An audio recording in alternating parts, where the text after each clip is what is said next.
Se vocês tiverem uma Bíblia, eu queria refletir sobre um evento, um episódio muito conhecido de todos nós, que é de Pedro, nos momentos finais da entrega de Jesus às mãos dos homens, que é eu quero ler o trecho no Evangelho de Lucas, no capítulo 22. No Evangelho de Lucas, no capítulo 22.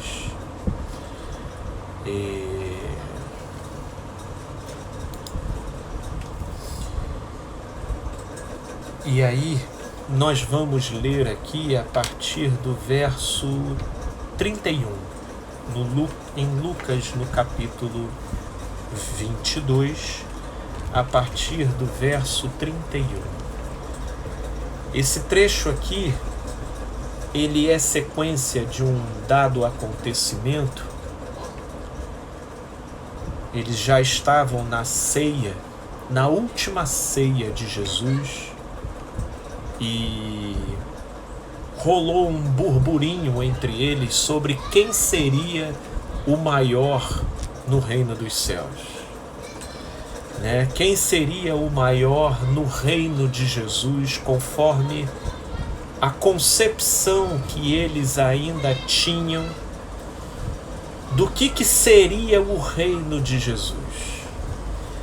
E face ao próprio comportamento e a energia de Jesus naquela altura do campeonato, já era possível de se pressupor que eles se aproximassem de um momento crítico, de um momento nevrálgico ali para a caminhada deles junto a Jesus.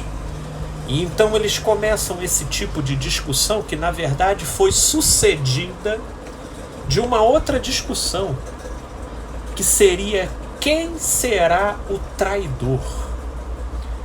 A partir de uma fala de Jesus, né? Todavia a mão do traidor está comigo à mesa. E pela narrativa dos outros evangelhos a gente subentende que houve ali toda uma troca, né, do pão de Jesus com o próprio Judas, e Jesus faz esse enunciado.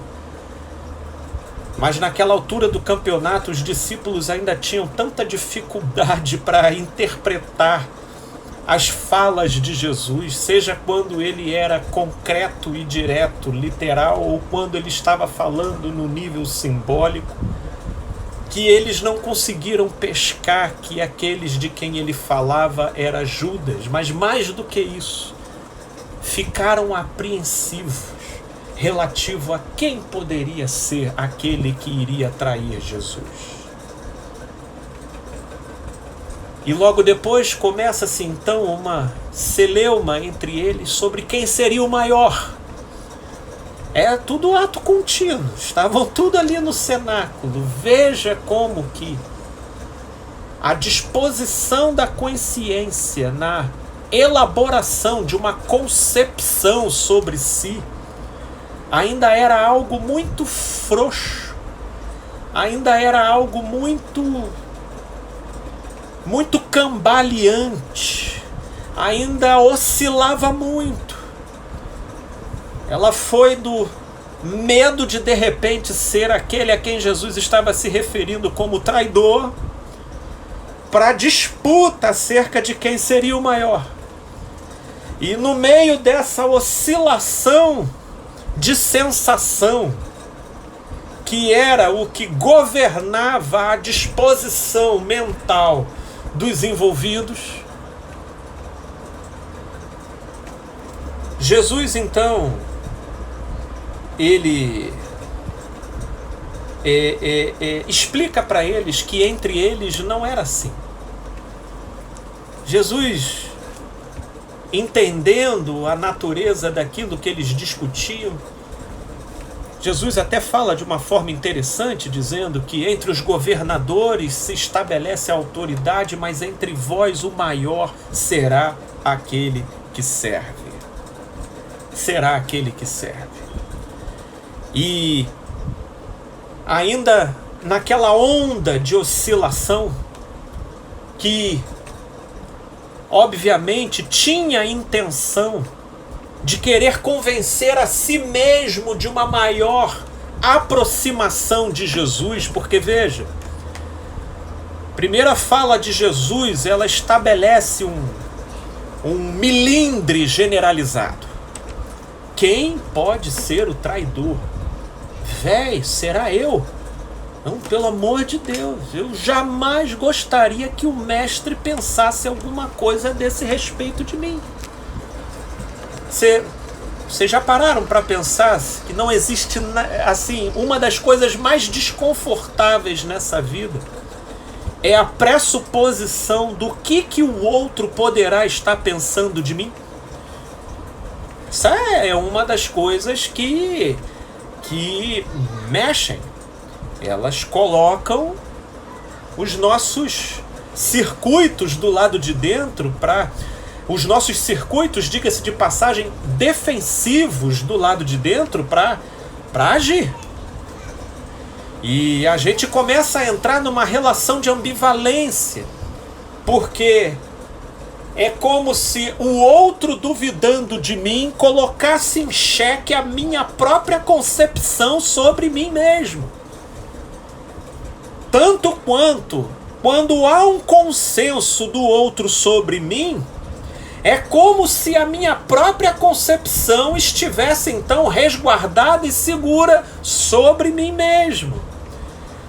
De modo que então, quando Jesus deflagra aquela tensão de que havia um traidor entre eles, na verdade o que se dispara mais do que uma insegurança de se era eu o traidor é: meu Deus, o que o mestre deve estar pensando sobre mim? Era essa a preocupação. Caramba, será que eu falei alguma coisa? Para imaginar, se não era assim que aconteceria com a gente.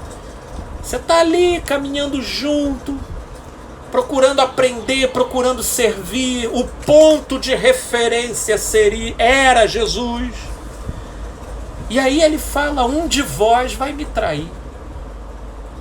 Meu Deus, agora pronto. O que eu falei? Quem é? Mas eu acho que foi aquela parada que tu falou, velho. Foi. Tu falou aquela parada. Pô, até eu ia pensar que tu ia me trair se tu falar. E aí começa aquele burburinho ali dentro. E a coisa estava se transcorrendo com Jesus e Judas. E eles mal estavam percebendo. Tanto que é no Evangelho de João que Jesus ainda vira para Judas e diz: o que tendes a fazer, faça-o depressa. E Judas sai. E todo mundo pensando que Judas estava indo comprar mais pão para a ceia. Tal era a exacerbação da preocupação do tal: o que será que Jesus está pensando de mim? O que será que Jesus está pensando de mim? Entenda como que naquele patamar a preocupação exacerbada da influência do olhar que vem de fora ainda não conferia uma propriedade acerca de quem se sabe ser do lado de dentro. E aí, a partir de uma tensão acerca de quem seria o traidor e de que no meio deles haveria um desfavorecido, e que naquilo em que não foi comunicado diretamente, então começa-se uma linha de tensão e possivelmente de vasculhamento ali do que se falou, de como se comportou, se por um acaso se deixou alguma brecha, alguma nesga que pudesse ser mal interpretada na direção de uma possível traição. Não poderia então suscitar um outro movimento senão ato contínuo a iniciar-se a discussão acerca de quem seria o maior no reino dos céus. Porque para imaginar, segue toda uma lógica aí. se for parar para ver, do ponto de vista das reações defensivas que são formadas diante dos cenários de tensão que foram formados. Porque aí chega um momento assim, olha, desculpa, sinceramente, eu não. Eu tô sempre falando que eu vou estar junto com o mestre. Eu tô sempre. O mestre já veio aí com esses papos aí de que ele vai ser entregue na mão dos homens e tudo. E eu tô sempre dizendo. E daquela vez que Lázaro morreu, fui eu que tomei a iniciativa e disse para todo mundo pegar aí as facas e ir para morrermos junto com ele. Não fui eu que falei? Eu falei. Não, então eu acho até inclusive que de tudo que eu tenho me posicionado aqui no meio de vocês, eu vou sentar lá na frente. Vou, porque Jesus uma vez falou que me amava e tudo mais. E começa o celeuma de quem é o maior no reino dos céus. Porque eles precisavam provar, antes de tudo, para si mesmos, de que eles não eram os traidores. Que eles não sabiam. Não sabiam que a coisa já estava super amadurecida no coração de Judas. Eles ainda não tinham, né? Para se tornar pescador de homens, você, para discernir homens, você tem que primeiro fazer uma viagem para dentro de si. E naquele momento, aqueles homens ainda não tinham se encontrado com eles mesmos. Pelo contrário, a tendência de uma concepção positiva sobre si mesmo ainda era tão intensa, ainda era tão alta, que no caso de Pedro, levou à possibilidade de Pedro surtar de desgosto, caso Pedro encontrasse com a sua própria finitude. Esse encontro, ele costuma ser demasiado cruel de uma tal maneira que aqui Jesus nos narra que ele precisou interceder por Pedro. E é nesse ponto que eu vou começar a ler o trecho com vocês. Lucas capítulo 22, a partir do verso 31. Simão, Simão, eis que Satanás vos reclamou para vos peneirar como trigo. Sim, possivelmente Jesus vira para falar com Simão, porque Simão foi quem subiu o monte da transfiguração com Jesus.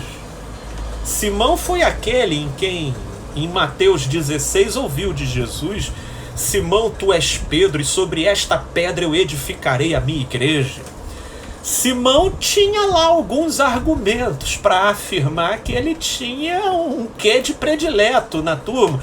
Simão tinha certos subsídios para se iludir ser suficientemente bom ao ponto de tornar obscuro para si mesmo a percepção de que ele também não era nada.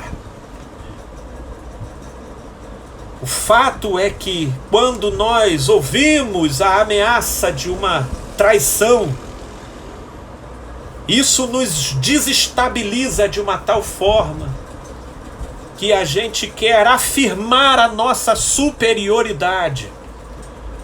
E nessa busca por essa afirmação, a gente acaba polarizando a nossa identidade numa concepção de suposta bondade que não abre margens para a nossa falibilidade.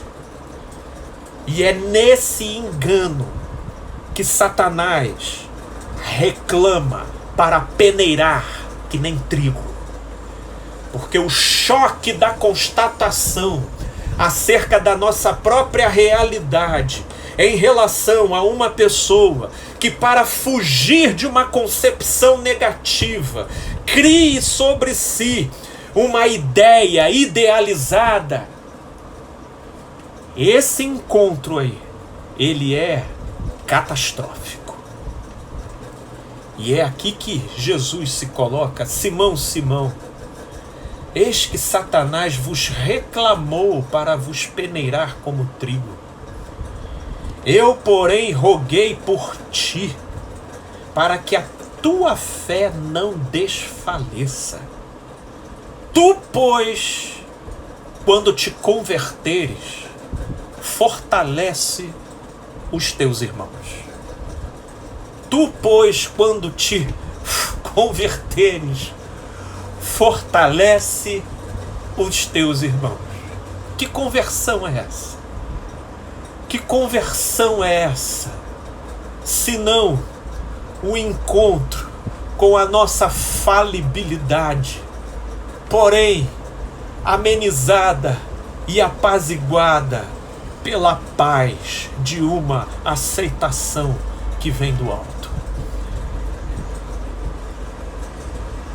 Mas Jesus lhe disse: afirmo-te, Pedro, que para você entender o que eu estou dizendo, você vai ter que passar por uma experiência.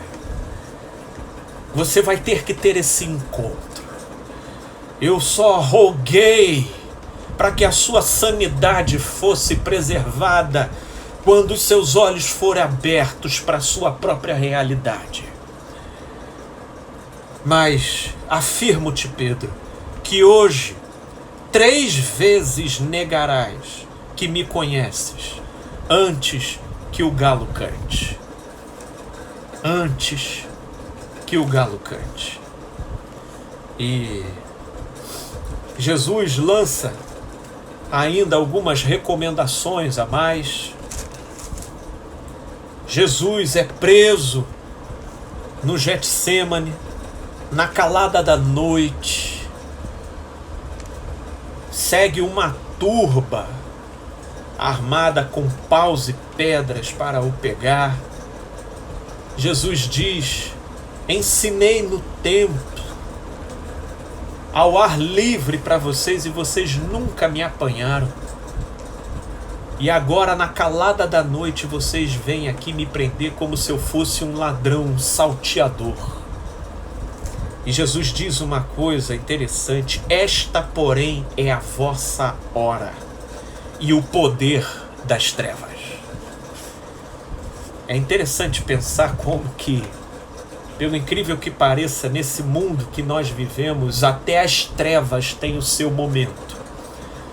E isso não é algo que nós temos que interpretar como falta de jejum e de oração. A gente precisa estar atento para o significado do que está em curso na situação. Para o significado que está em curso na situação. E aí Jesus é preso, e naquilo em que Jesus é preso, Pedro o acompanha de longe. E ele é introduzido na casa do sumo sacerdote. E do lado de fora, Pedro acompanhando. E aí a gente agora pula aqui para o verso 55. E quando acenderam fogo no meio do pátio, e juntos se assentaram, Pedro tomou lugar entre eles. Entre mentes, uma criada, vendo-o assentado perto do fogo, vendo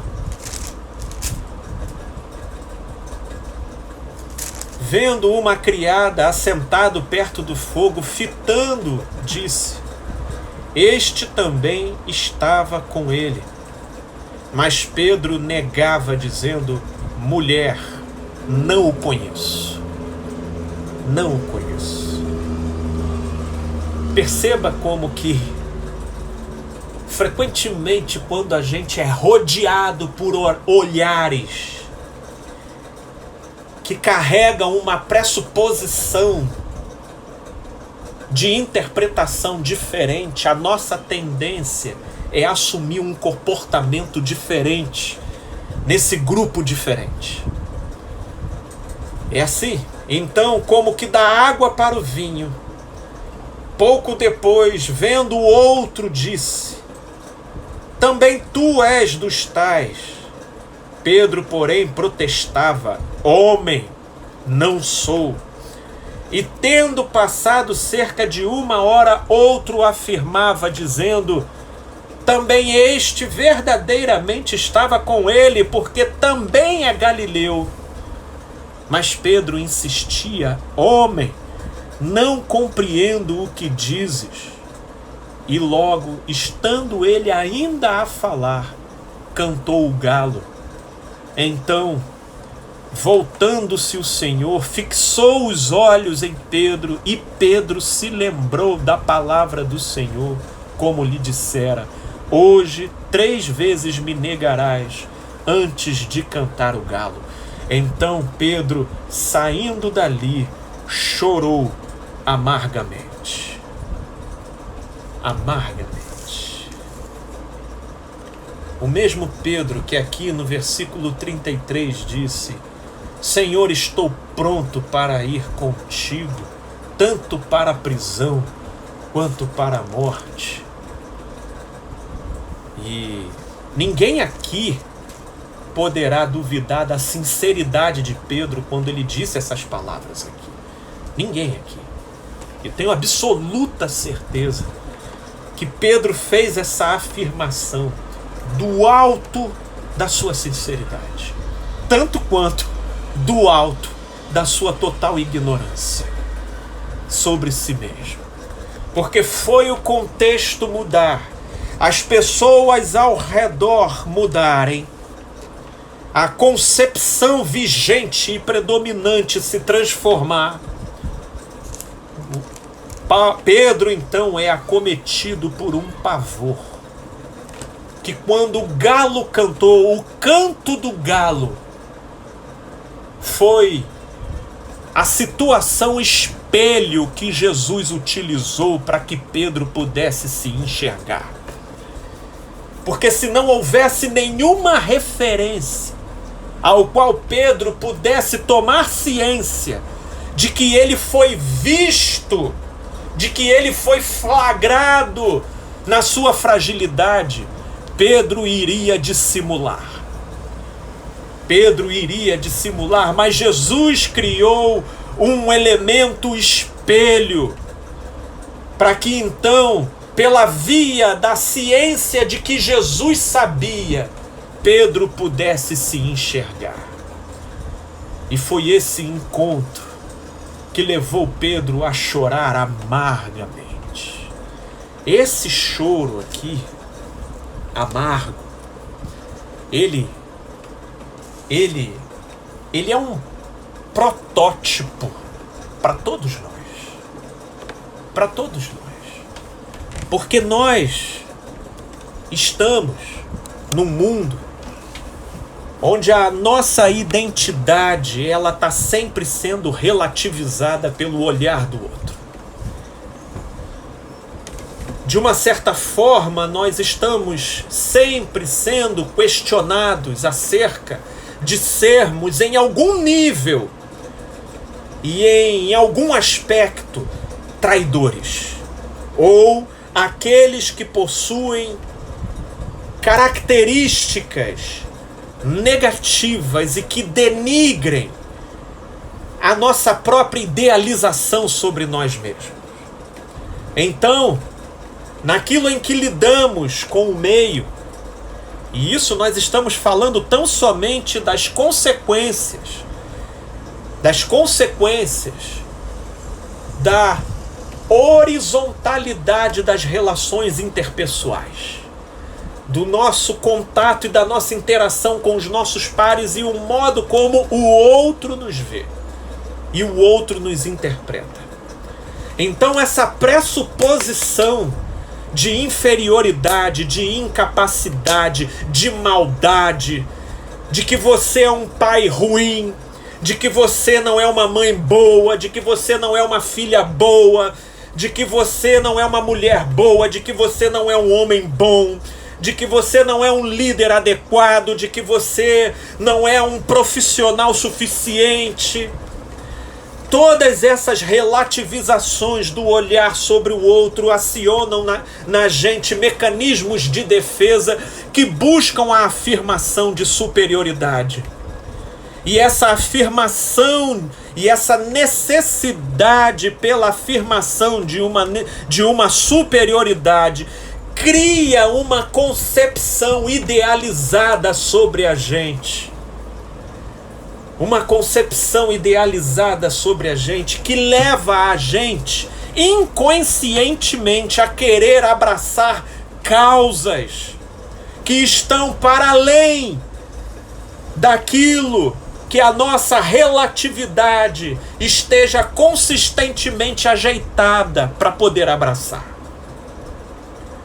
Para poder abraçar. E é aí que se inicia as instabilidades e a probabilidade do nosso encontro com a gente mesmo. Eu tive, talvez mais de uma vez, esses encontros indigestos. Esses encontros indigestos. Um deles eu me lembro hoje. Um deles foi na minha adolescência, na época de Nova Jerusalém. Eu dispunha de um certo papel de liderança ali no grupo, embora os adolescentes fossem liderados naquela época pela tia Nilza e pela Renatinha, figuras assim emblemáticas. A tia Nilza já está com o Senhor na glória, e a Renatinha, creio que ela esteja bem, pessoa muito querida, que me daria muita alegria de poder reencontrá-la. Mas eu lembro que nós estávamos saindo com a tia Nilza e um grupo de adolescentes, à noite, depois de um culto, ali naquela região do Engenho Novo, no final da Barão do Bom Retiro, quando ela se encontra com a 24 de maio. Aquilo ali à noite ficava pior do que filme de terror. Não passava uma alma. Aquilo vazio, escuro, com boa parte dos postes não iluminando. E foi aquele grupo grande de adolescentes. Tínhamos acabado de sair de um culto. E eu, carregando a minha Bíblia ao estilo desodorante, embaixo do braço, caminhando garboso junto com um grupo. E chegamos no ponto de ônibus, né? E estávamos lá aguardando, iríamos para o Meier, lá para o Baixo Meier, fazer um lanche. Eu lembro que a tia Nilza, ela tinha até uma Kombi lá, que ela tinha venda lá. Acho que a gente estava até indo lá para a venda da tia Nilza. E naquilo que estávamos esperando, daqui a pouco chega um sujeito notoriamente alterado, drogado, alterado. Ele vai chegando, ele estava agitado e ele foi se aproximando do grupo e obviamente todo o grupo percebeu, inclusive eu.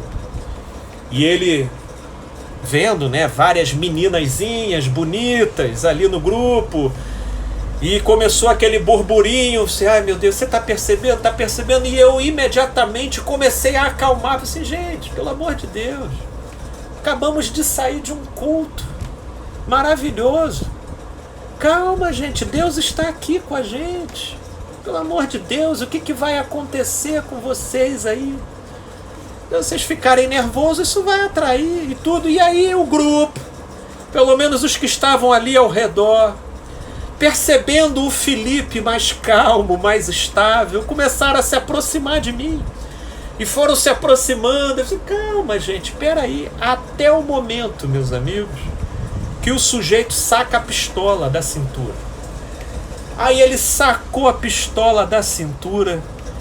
O Felipe não negou 3, ele negou 15 vezes antes do galo cantar, né? Assim, antes do galo cantar, o Felipe negou umas 35 vezes, porque quando ele puxou a pistola, a minha alma, Felipe, eu vou ali e já volto, viu? Continua aí o teu discurso de paz aí, que eu vou ali e já volto. Eu fiquei branco, eu e todo o grupo ali, que eu acho que com aquela minha atitude, eu entendi o que Jesus fez na cidade de Nazaré. É interessante que lá na cidade de Nazaré tem uma narrativa interessante, né, que diz que Jesus estava para ser apedrejado pelos homens quando de repente Jesus se ausentou do meio deles. Aí você fica se perguntando, né, cara, velho, como é que foi? Jesus, né, desapareceu, ele ficou invisível e saiu. Não, pelo modo como aconteceu ali, eu acho que eu entendi, porque o Felipe se ausentou do meio deles sem que ninguém percebesse. Eu saí pela tangente e fui andando pela rua e fui lá para 24 de maio. Eu não sei quem conhece ali a região. Fui lá para 24 de maio e fiquei lá no ponto torcendo para passar um outro ônibus para eu subir. E o raio do ônibus não passava, porque aprove a Papai do Céu conferir à situação uma função de espelho para que eu pudesse me enxergar. Porque o outro ônibus não passou e de repente, passou um tempo, veio um outro amigo, lá da mesma rua, veio andando, atravessou, aí ele me viu. Ué, Felipe, você tá aí? Esse rapaz é o Vaguinho, é o Wagner, pessoa querida, é uma outra pessoa que eu teria um imenso prazer de poder me encontrar. Ele, ué, Felipe, você tá aí? Rapaz, tu viu o que aconteceu lá? Você, Felipe, eu vi o que aconteceu lá. Na verdade, até veio um ônibus, o rapaz subiu, entrou no ônibus e o ônibus foi. E aí foi embora? E ficou todo mundo lá? Eu disse, foi, Felipe, ficou todo mundo lá, mas agora todo mundo também já pegou um outro ônibus e foi. Eu falei assim, puxa vida, meu Deus, que problema. Se eu tivesse ficado, então não teria acontecido nada.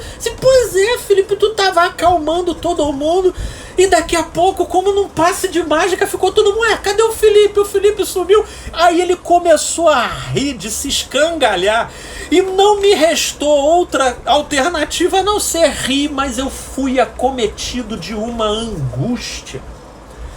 Mas foi uma angústia dilacerante, porque eu fiquei me questionando, cara, quem me trouxe de lá até aqui? Cadê a paz que eu acreditava possuir? Que pavor foi aquele que me acometeu e me fez instintivamente andar defensivamente até aquele ponto de ônibus ali? A grande verdade é que a fé nunca se estabelece sem antes você se encontrar com os seus medos. Sem antes você se encontrar com os seus medos. A bondade, ela nunca se estabelece de maneira apropriada sem antes você não se encontrar com a sua maldade. A temperança, ela nunca se estabelece sem antes você se encontrar com o seu descontrole. A grande verdade é que o benefício do Evangelho, ele não se estabelece enquanto a gente não se encontra com a nossa desgraça. Porque se o benefício do Evangelho encontrar pessoas que ainda não se depararam com a própria falência, o Evangelho gera morte na gente. Porque é como Paulo fala em 1 Coríntios, a glória de Deus precisa habitar vasos de barro. Porque para que a excelência dessa glória seja dele, não nossa. Porque se essa glória habitar vasos de ouro, nós sucumbiremos pela presunção e pela inflação do eu.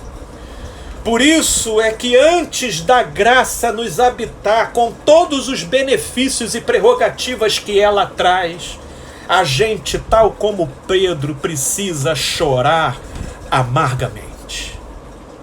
Amargamente. E aí é que entra o X da questão. Nós somos frequentes fabricadores de idealizações sobre nós mesmos. Nós idealizamos Por isso, por vezes, nós nos metemos em empreitadas que se demonstram além da nossa capacidade de poder orquestrá-las. Porque o modo como a gente se mobiliza é visando a fuga dos sentimentos de inferioridade, dos sentimentos de rejeição, dos sentimentos de culpa, tanto quanto a busca de silenciar o modo como a gente pressupõe que o outro pode estar interpretando a gente. E nessas discussões, frequentemente a gente está querendo provar que nós não somos traidores, de que nós não carregamos insígnias negativas, quando na verdade entra Paulo em Filipenses e ele traz a amarração mais adequada para esse tipo de conflito, que é quando aqui no capítulo 3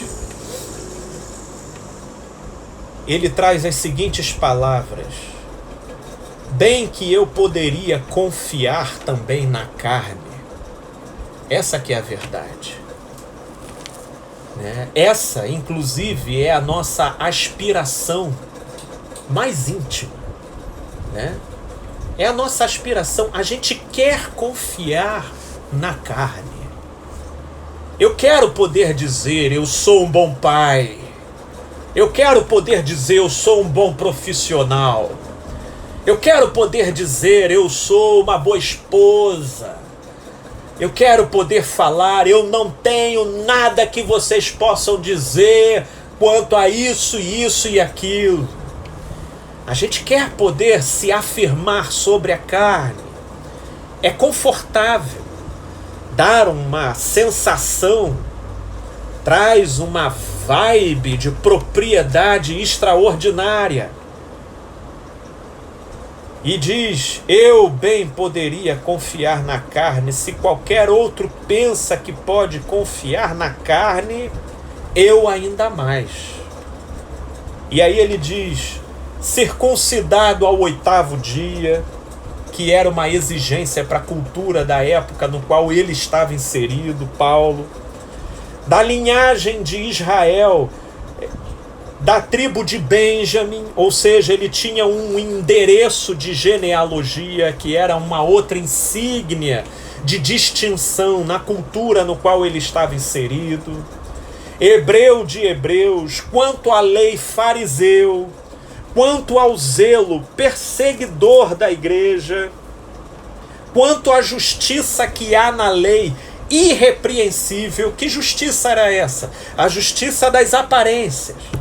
Na linha da superfície daquilo que aparecia para os paladares da observação do outro, Paulo era irrepreensível. Apenas da linha daquilo que era observado pelo outro. Mas o que para mim era lucro, isto considerei perda por causa de Cristo.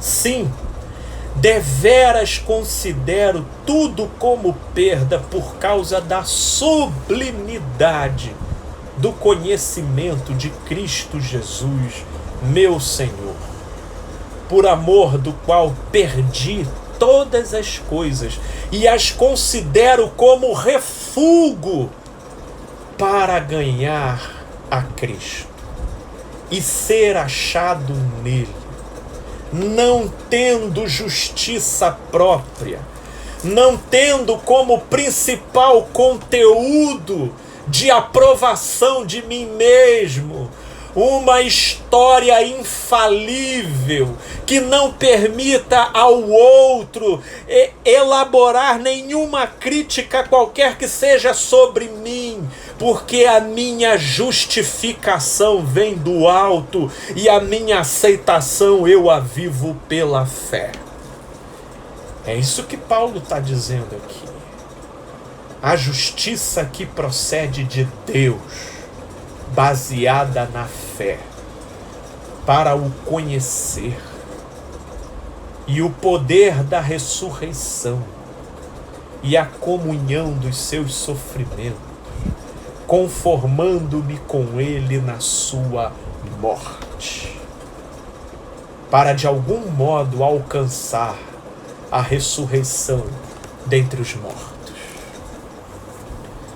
E é nesse espírito que vem uma frase que marcou muito um período de muita turbulência na minha vida, de que eu não preciso ser nada para ninguém, além daquilo que Deus sabe que eu sou.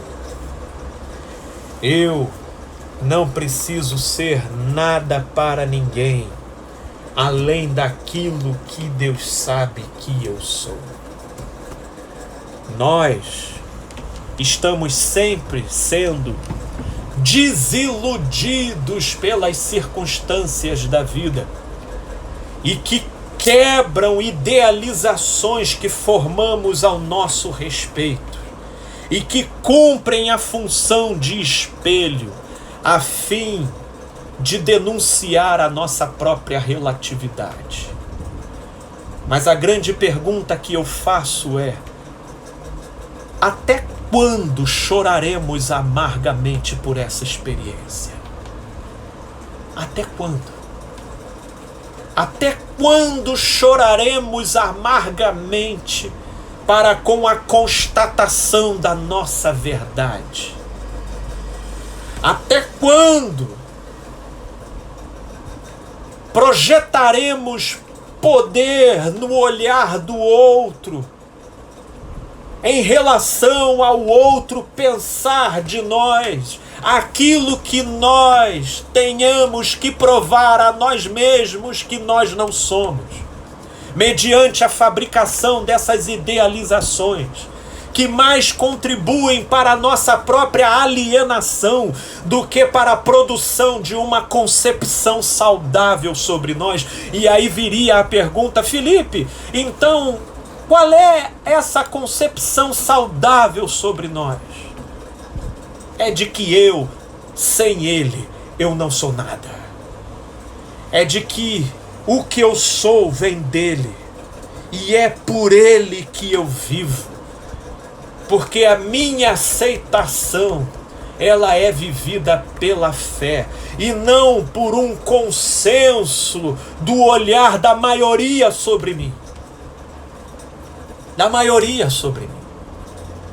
A gente acaba perdendo o compasso nesse terreno que aqui nós estamos refletindo, quando por muito tempo nossos comportamentos eles refletem a opinião da maioria. E se vocês pararem para ver, durante muito tempo é assim, principalmente se você engendrar uma vida razoável. Durante muito tempo as pessoas vão pensar que você é bacana, que você é legal, que você é um bom pai, uma boa mãe, um bom profissional, que você é uma boa filha, que você é uma boa mulher, um bom homem, né? Em geral, a gente vai vivendo nessa concepção e a gente não para perceber o quanto a gente vai se anestesiando nesse tipo de formulação da concepção de eu, até o dia que a crise nos visita. E no desespero de mantermos o estandarte dessa concepção, a gente parte para abraçar causas, a gente parte para abraçar caminhos, a gente parte para nos entregarmos para determinados endereços a título de dar sustentação à concepção do outro sobre a gente e de não perder o beneplácito da sua aprovação. E é isso que move a nossa preocupação, os nossos desesperos, os nossos medos, as nossas culpas e as nossas vergonhas. Mas o que Jesus diz para Pedro aqui o que Jesus diz para Pedro, nesse trecho que nós lemos de Lucas 22, tu, pois, quando te converteres, fortalece os seus irmãos.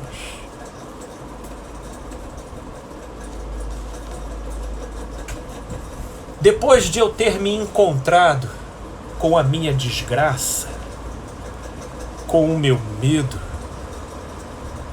que poderia ser vergonhoso se ele fosse submetido aos olhares de terceiros, depois de eu passar por aquilo que torna relativo qualquer idealização que eu possa formar sobre mim mesmo, como que eu consolo e fortaleço os meus irmãos? Eu diria para os meus irmãos, creiam-se amados. Creiam-se amados. E a minha oração nesse momento é para que toda idealização deturpante do ser seja quebrada em nome da verdade, para que possa ser viabilizado nos corações a compreensão de qual seja a altura, a largura e a profundidade do amor de Deus por nós. Porque enquanto persistir a ilusão de que não somos traidores, a idealização de que somos superiores, viveremos polarizados e justificados pelo nosso próprio senso de justiça. Mas quando um episódio negação nos é conferido como experiência, ao ponto de gerar em nós um chorar amargo, de que não fomos capazes, de que não nos foi possível, de que estamos aquém da idealização que foi formada, pelo incrível que pareça, paradoxalmente, é aí que se forma o terreno fértil para desabrochar a compreensão de um amor superior que nos aceita da maneira como nós somos. Esse é o Evangelho da Graça. Foi essa compreensão que levou a todos os apóstolos, inclusive Pedro, a ser martirizado. Isso porque Pedro foi martirizado não por conta da sua empáfia de que eu darei a própria vida, mas por conta da ternura provocada pela concepção de ser um homem amado, pela revelação de ser um homem aceito. Nós queremos ser validados pela coragem que parte de nós mesmos, mas a vida revela a nossa insuficiência, não para que a gente desfaleça, não para que a gente seja perversamente massacrado, mas para nos oportunizar a compreensão do amor de Deus. E é movidos e inspirados por esse amor que nós encontramos a nossa maior força, que nós encontramos o nosso maior poder, e a glória de Deus pode nos visitar sem que isso venha nos entorpecer. Sem que isso venha nos entorpecer. Porque é quando eu sou fraco que então eu sou forte. Porque o poder de Deus se aperfeiçoa na fraqueza. Portanto, louvado seja Deus toda vez que eu me frustrei em idealizações que eu formei sobre mim.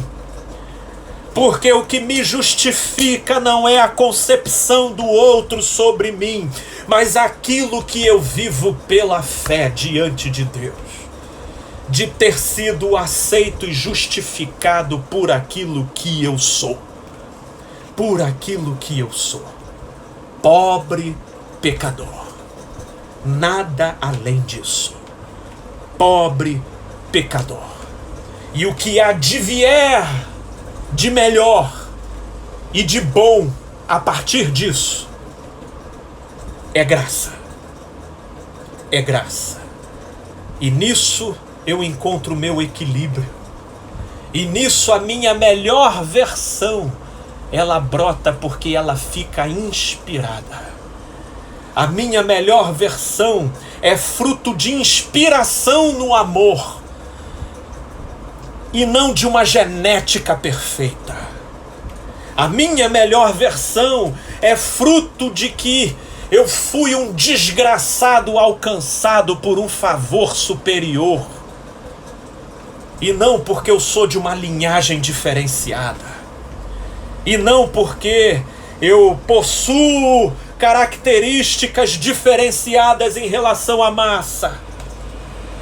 Entendam que esse é o poder que o Evangelho confere. Portanto, para toda idealização que tenha sido criada, eu desejo saudáveis choros amargurados, saudáveis encontros com a sua própria finitude, porque sem essa constatação, o amor de Deus não se realiza como poder em nós. Como poder em nós. É nele que nos gloriamos. E é nessa fé e é nessa confiança que nós nos colocamos e acreditamos. Porque se as situações cumprem função de espelho para nos relativizar, quem nos justifica é o Senhor. E nisso nós acreditamos. Nós confiamos. Que o Espírito Santo de Deus complete essa mensagem nos corações. Sobretudo aqui nos meus amigos que acompanham nessa gravação, a princípio no Instagram. Que o Espírito fortaleça, revele, descortine as relatividades, a fim de que toda presunção defensiva seja quebrada, a fim de que toda idealização alienante seja desfeita. E a verdade cruel pelo modo como nós nos distanciamos dela, porém que ela seja estabelecida e nos seja como oportunidade para que o amor de Deus possa se estabelecer na nossa mente e nos nossos corações. Que seja assim em Cristo Jesus, porque como dizia Freud, como é ousado aquele que se sabe amado. Que saiamos das nossas defensivas, de provar a nós mesmos, pela via do olhar do outro, o nosso suposto valor, porque o nosso valor está garantido na cruz, e o convite é para que vivamos isso pela fé.